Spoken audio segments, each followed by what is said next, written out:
तो temporary death है, ब्रह्मा बाबा का साबित हो गया क्योंकि शरीर छोड़ दिए। तो फिर वो मुकर्रर रथ कहाँ है जो आदि में भी था, मध्य में भी होता है और अंत में भी इस सृष्टि पर कायम रहेगा, जिसको कभी कोई मरता हुआ देखेगा ही नहीं। अमर कहा जाता है, अमरनाथ यादगार है। तो एक ऊंचते ऊंच को पकड़ना बुद्धि से और एक की ही याद में रहना, एक से ही मन के अंदर बातें करते रहना, मन के अंदर भी एक से बात करना, और रज रज करके भी अगर कुछ अपने दिल की बात लेन देन करना है तो किससे करना? एक से।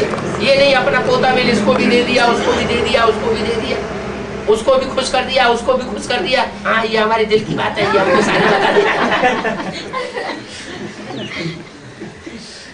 एक शिव बाबा दूसरा अनुभव। तो ऐसी अगर प्योरिटी को धारण करेंगे तो याद की तीव्रता आएगी, क्योंकि याद पवित्र हो गई। पवित्रता में बहुत पावर होती है।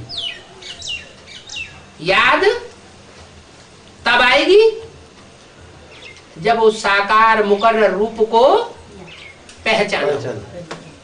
अगर पहचाना ही नहीं है निश्चयात्मक बुद्धि से, किसी के कहने से जान लिया कि यहाँ आता है, इस स्थान पर आता है, इस व्यक्ति में आता है, ऐसा ऐसा ये है, और किसी के कहने से मान लिया, फिर दूसरा आया उसने ऐसा नहीं है, ये ऐसा है, तो फिर दूसरे को मान लेंगे। इसलिए भगवान आकर के जो ज्ञान सुनाता है उस ज्ञान के आधार पर ही एक एक पॉइंट को परख करके जो पहचानेंगे, माने बुद्धि के तीसरे नेत्र से जो पहचानेंगे, किसी के कहने से नहीं मानेंगे, वो ही असली पहचानना हुआ। तो जो निश्चय बुद्धि बनते हैं, ऐसे कड़क निश्चय बुद्धि बनते हैं जिनका निश्चय कभी कोई उखाड़ न सके। तो फिर वो चाहे ब्रह्मा हो, चाहे कोई ब्रह्मा कुमार कुमारी हो, एक सेकंड में ब्रह्मा सो विष्णु बन सकते हैं।